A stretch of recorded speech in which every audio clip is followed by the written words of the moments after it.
अस्सलाम वालेकुम dear students. आज हम क्वाड्रिलेटरल कंस्ट्रक्शन एंड टाइप्स इस चैप्टर की एक्सरसाइज 8.2 का पार्ट सेकंड देखेंगे। पार्ट वन में हमने स्क्वायर कंस्ट्रक्ट किए थे, रेक्टेंगल और रोम्बस कंस्ट्रक्ट किए थे और रेक्टेंगल पर बेस्ड एक क्वेश्चन सॉल्व किए थे। बच्चों, जो भी क्वेश्चंस इस चैप्टर में सॉल्व करेंगे हमें क्वाड्रिलेटरल के प्रॉपर्टीज याद होने चाहिए, क्वाड्रिलेटरल को समझना ज़रूरी है। जब टाइप्स ऑफ क्वाड्रिलेटरल्स आप लोगों को समझ जाएंगे तो आप लोग अच्छे से उसको सॉल्व कर सकते हैं। प्रॉपर्टीज याद रखना मेन है। यहाँ पर क्वेश्चन नंबर 5 दिया हुआ है, length of diagonals of rhombus ABCD are 16 centimetre and 12 centimetre. Find the side and perimeter of rhombus. अब देखिए यहाँ पर डायगोनल की लेंथ दी हुई है 16 सेंटीमीटर एंड 12 सेंटीमीटर। तो सबसे पहले हम रोम्बस बनाते हैं एबीसीडी। रोम्बस की प्रॉपर्टीज हमें मालूम होनी चाहिए। All the sides of rhombus are congruent and opposite angles are congruent and diagonals bisect each other perpendicularly. ये डायगोनल्स हैं जो एक दूसरे को परपेंडिकुलरली बाइसेक्ट करते हैं। ये इस तरह से, इसका नाम दे देते हैं हम ABCD। रोम्बस है ये हमारा, और डायगोनल्स दिए हुए हैं AC और BD। AC की लेंथ 12 सेंटीमीटर और BD की लेंथ 16 सेंटीमीटर। यहाँ हम लिखते हैं AC 12 सेंटीमीटर, BD 16 सेंटीमीटर। बच्चों ये रोम्बस है। सबसे पहले हम प्रॉपर्टी लिखेंगे डायगोनल्स की। Diagonals of rhombus bisect each other perpendicularly. Diagonals of rhombus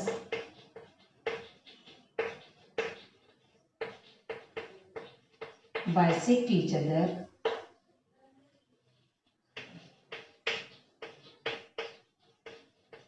perpendicularly.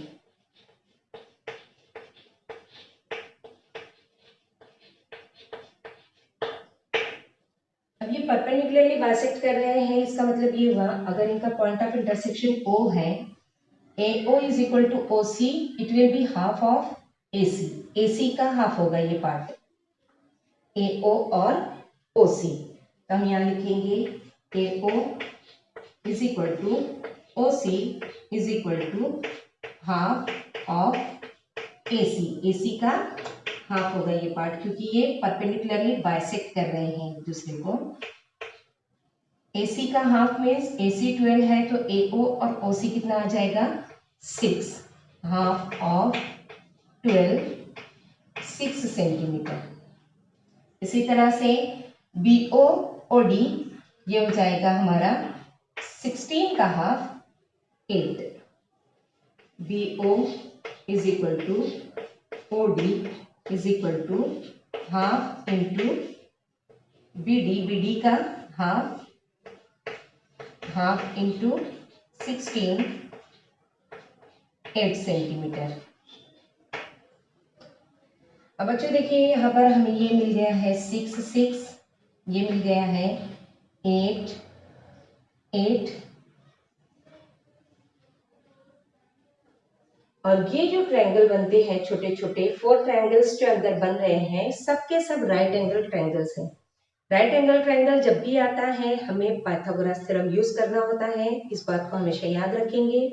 तो यहाँ पर हम पाइथागोरस थ्योरम यूज करके AB मालूम करेंगे, और AB जो है वो बाकी 3 साइड्स के भी इक्वल है, क्योंकि ये रोम्बस है, रोम्बस के सभी साइड्स इक्वल होते हैं। तो हम एक साइड मालूम करेंगे और एक साइड मालूम होने के बाद हम पेरीमीटर मालूम करेंगे। In triangle AOB by Pythagoras theorem,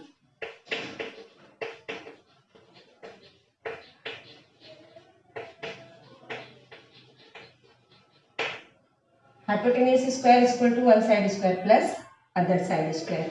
AB square is equal to AO square plus OB square. AB हमें मालूम करना है, AO दिया है 6, अभी हमने मालूम किए OB 8 6 का स्क्वायर 36 और 8 का स्क्वायर 64, दोनों की एडिशन हो गई 100।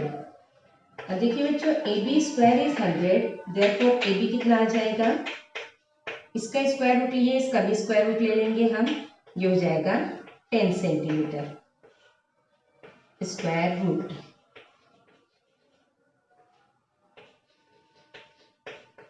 उसके बाद हमें पेरीमीटर मालूम करना है। पेरीमीटर मालूम करने के लिए हमें 4 साइड्स जो है उनकी एडिशन करनी होगी।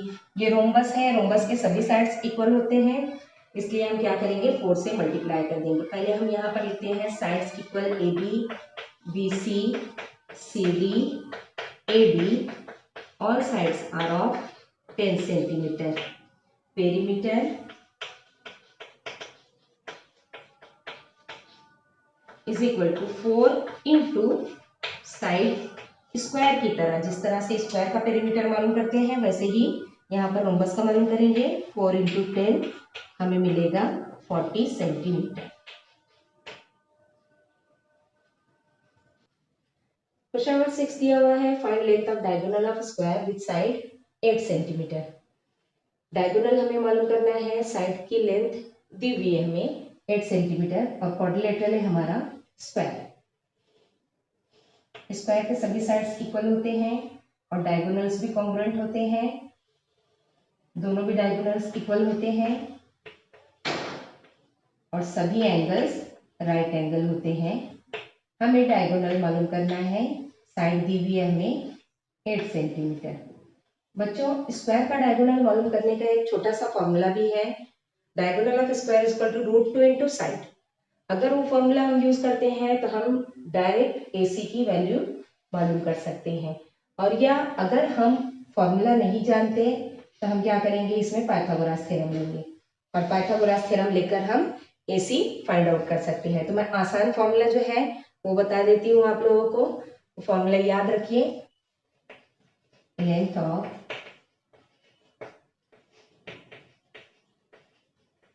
Diagonal of square. सिर्फ स्क्वायर के डायगोनल को मालूम करने के लिए ये फॉर्मूला यूज किया जाता है, √2 इंटू साइड। ये हो जाएगा √2 इंटू साइड हमें दी हुई है 8 सेंटीमीटर, 8√2 सेंटीमीटर, ये हमारा आंसर होगा। अगर आप पाइथागोरस थ्योरम से करेंगे तब भी हमें यही आंसर मिलेगा, 8√2 सेंटीमीटर स्क्वायर। क्वेश्चन नंबर 7 दिया है, measure of one angle of rhombus is 50 degree, find the measure of remaining angles. यहाँ पर पहले रोम्बस ड्रॉ करते हैं, रफ फिगर हमारी, इसको लेबल करते हैं ABCD। एक एंगल दिया हुआ है 50 डिग्री। हम जानते हैं रोम्बस कैसा होता है, पैरेललोग्राम की तरह, opposite sides are parallel to each other. यहाँ लिखेंगे हम property, opposite sides of rhombus are parallel। तो ये जो एंगल्स बन रहे हैं ये इंटीरियर एंगल्स होंगे और इंटीरियर एंगल्स जो होते हैं वो सप्लीमेंट्री होते हैं। इससे पहले हम क्वेश्चन नंबर 3 में देखे हैं, angle A plus angle B is equal to 180 degree. ये है इंटीरियर एंगल्स।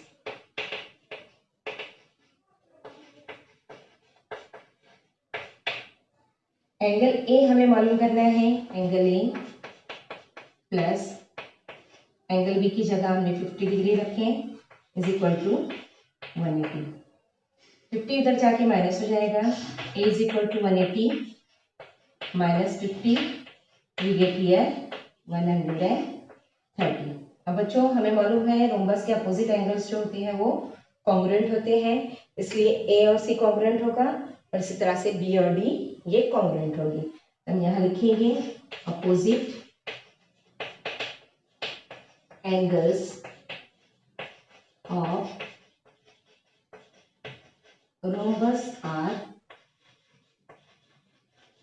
इक्वल, देयरफॉर जितना A है उतना ही सी रहेगा। कितना आया ए का मेजरमेंट 130। और इसी तरह से जो भी मेजरमेंट बी का है वही मेजरमेंट डी का होगा। बी और डी का मेजरमेंट 50 डिग्री होगा।